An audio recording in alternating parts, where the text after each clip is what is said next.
Motor listrik ataupun mobil listrik yang kita kenal dengan panggilan kendaraan listrik menjadi momen perubahan. Pemerintah Indonesia bahkan di negara lain sedang mengupayakan agar masyarakat untuk berubah dari kendaraan berbahan bakar menuju ke kendaraan listrik.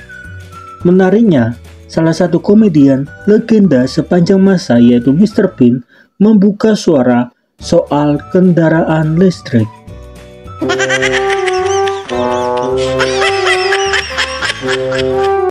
Mr. Bean atau yang mempunyai nama asli Rowan Atkinson memulai pembicaraan dengan berkata bahwa ia merupakan salah satu lulusan sarjana dari teknik elektro dan elektronik serta magister di dalam bidang kendali elektronik.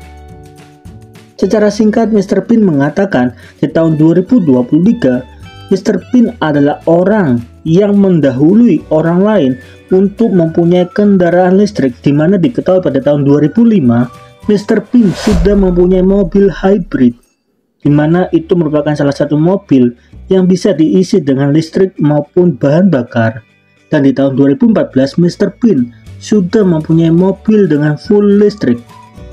Dan mungkin teman-teman akan bertanya, kenapa Mr. Bean bisa punya lebih dulu?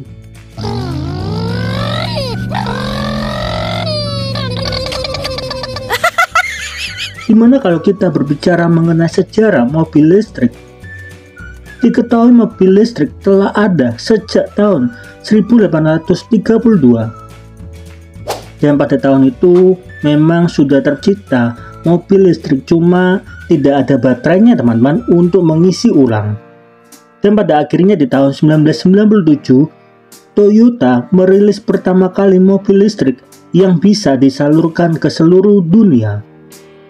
Jadi tidak heran kenapa pada tahun 2005 hingga 2014 Mr. Bean sudah mempunyai mobil listrik. Berikut 3 hal kerugian ketika membeli kendaraan listrik. Yang pertama, Mr. Bean.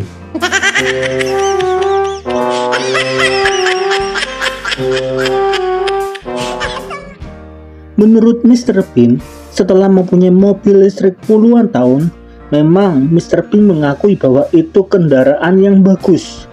Tetapi setelah bertahun-tahun memakainya, Mr. Bean mengakui kendaraan listrik bukan obat mujarab untuk lingkungan.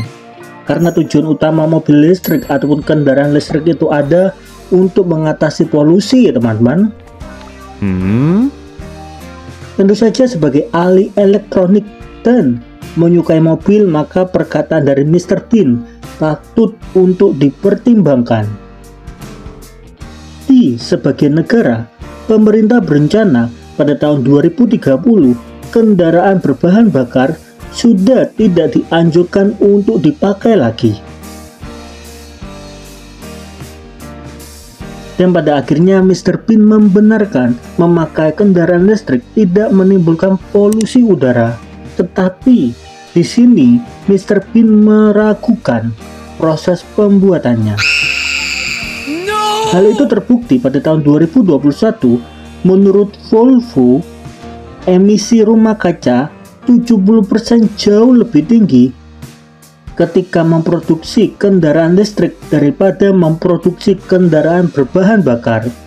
Itu semua terjadi akibat baterai dari mobil listrik saat pembuatan membutuhkan tenaga yang lebih besar, apalagi baterai mobil listrik diperkirakan hanya bertahan 10 tahun saja, dan jika itu diproduksi massal, maka tentu saja itu akan mempengaruhi lingkungan yang ada di dunia ini.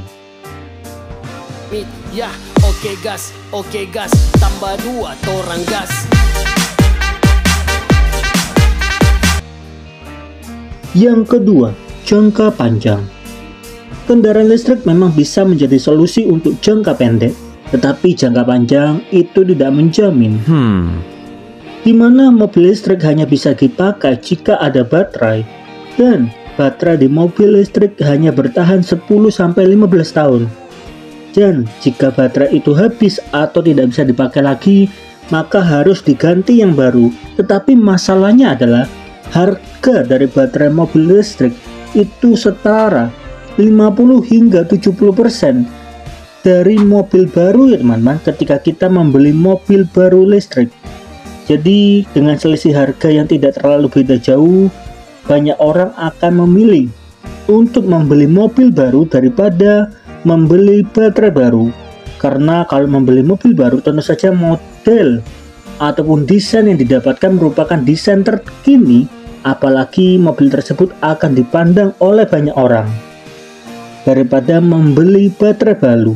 Pada akhirnya akan banyak sekali mobil listrik bekas yang jarang diminati oleh banyak orang, dan pada akhirnya mobil listrik itu akan menjadi sampah yang susah didaur ulang. No! Yang ketiga, bahan dasar. Sebagai contoh, nikel merupakan salah satu bahan dasar yang dipakai untuk kepentingan mobil listrik. Indonesia mengenal dengan sebutan hilirisasi. Tetapi kalau kita melihat jangka panjang, tambang nikel akan sama seperti Freeport yang pada akhirnya lingkungan sekitar tidak bisa dipakai. Atau dengan kata lain, itu adalah merusak alam ya teman-teman. Menurut salah satu orang Indonesia menyebutkan hilirisasi merupakan hal yang baik, tetapi hilirisasi yang baik adalah melakukannya seperti biji-bijian pada zaman VOC, seperti biji kopi, cengkeh, dan lain sebagainya yang tidak akan merusak alam untuk jangka panjang. Sedangkan tambang nikel menurut para ahli Indonesia hanya bisa bertahan 7-9 tahun lagi. Dan jika tambang itu habis, maka lingkungan Indonesia akan jauh lebih buruk daripada sekarang.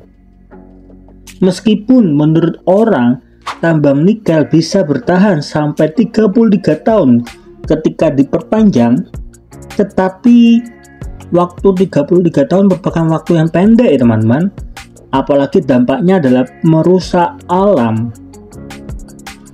Dan mungkin teman-teman hanya akan bertanya, kenapa tambang tersebut hanya bisa bertahan 33 tahun? Hal itu semua terjadi ketika hilirisasi dilakukan pemerintah. Pada akhirnya pemerintah mulai mengizinkan pembukaan tambang nikel sebanyak-banyaknya akibat permintaan dunia yang banyak ketika berbicara mengenai kendaraan listrik. Jadi bagaimana menurut teman-teman? Apakah kendaraan listrik menjadi hal yang baik? Coba dong tolong tulis di kolom komentar.